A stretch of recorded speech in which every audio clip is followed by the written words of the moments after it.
नमस्कार, आप देख रहे हैं हमारा समाचार। हम अंता में मौजूद हैं। अंता में विधानसभा उपचुनाव है, माहौल गरमाया हुआ है। तीनों प्रत्याशी वो दमखम लगा रहे हैं। अंता की जनता से हम जानते हैं 11 तारीख को चुनाव होने वाला है। कल से आचार संहिता भी लग जाएगी।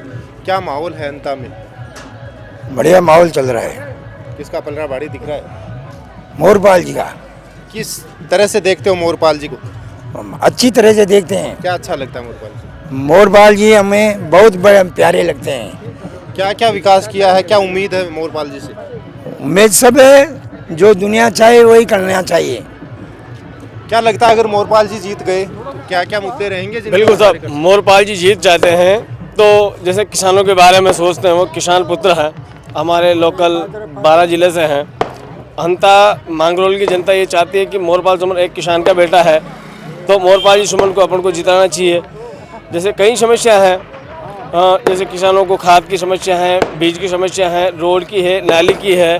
क्योंकि पिछली बार से अंता विधानसभा में जैसे कांग्रेस सरकार में प्रमोद जैन भाया जो यहाँ के मंत्री रहे हैं 2-3 बार, तो सब जनता उनसे त्रस्त होके और उनसे परेशान हो चुकी है।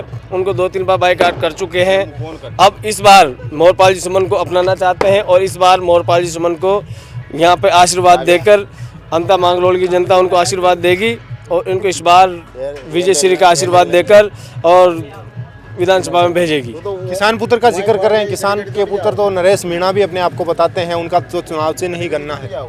जी, मैं मानता हूँ कि वो भी किसान पुत्र है। बाकी जैसे कि वो हमारी यहाँ से विधानसभा क्षेत्र से बाहर है, ये मोरपाल जी सुमन अपने यहाँ अंता विधानसभा से लोकल आते हैं और इनको पता है ये किसान पुत्र है। इन्होंने बाजार में नौकरियां की है, 36 साल 35 साल से नौकरियां कर रहे हैं। ये इनके पिताजी हाल ही लगे हैं। तो एक किसान का बेटा ये जान सकता है, ये मान सकता है कि किस टाइम पे उड़ाई होती है, कौन सा बीज यहाँ डलेगा, कौन से खाद की यहाँ आवश्यकताएँ हैं। लोग बोलते हैं, वो इन पे लगाते हैं कि वो बातचीत क्यों नहीं कर रहे, तो उनको पता है किसान पुत्र है वो, तो उनको पता है कौन से टाइम पे कौन से बीज की ज़रूरत है, कौन से खाद की ज़रूरत है, किस चीज़ को कहाँ डालना है।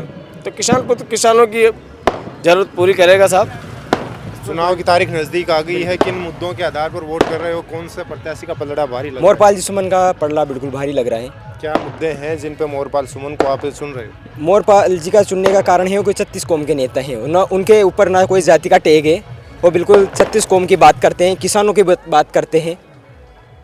किसान नेता तो नरेश मीणा भी बताते हैं अपने आप को। बिल्कुल बताते हैं, पर मोरपाल जी जो यहाँ जनता के लोकल हैं, जनता के प्यारे हैं, यहाँ के लाडले हैं। क्या उम्मीद है मोरपाल जी जीतेंगे भारी बहुमतों से। क्या लगता है कि इनका पलड़ा भारी लग रहा है? प्रत्याशी तीनों बराबर टक्कर दे रहे हैं। देखो, मोरपाल जी का पलड़ा भारी लग रहा है।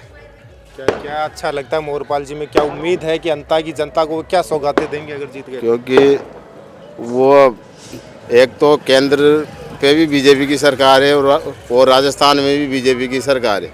इस वजह से विकास अच्छा होगा यदि पार्टी को जिताएंगे। और दूसरा नेता जीत जाता है तो यहाँ राजस्थान का अंता विधानसभा का विकास नहीं हो पाएगा। मेन कारण यही है।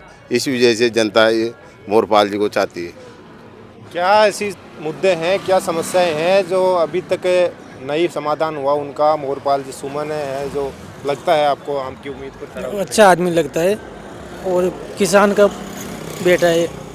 किसानों की क्या समस्याएं हैं अंता में? जो किसानों की ये खाद बीज की जानकार है और खुद किसान है मोरपाल जी। देखिए, अंता की जनता से हमने जानने की कोशिश की है।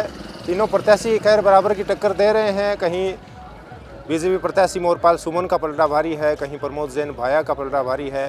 खैर वो तो अपनी अपनी रुचि है किस आधार पर वोट करेंगे। प्रत्याशी का जो मत पेटियों में मतदान है वो 11 तारीख को होना है और 14 को परिणाम आएगा। कौन के सर पे जो है विजय का ताज सजेगा।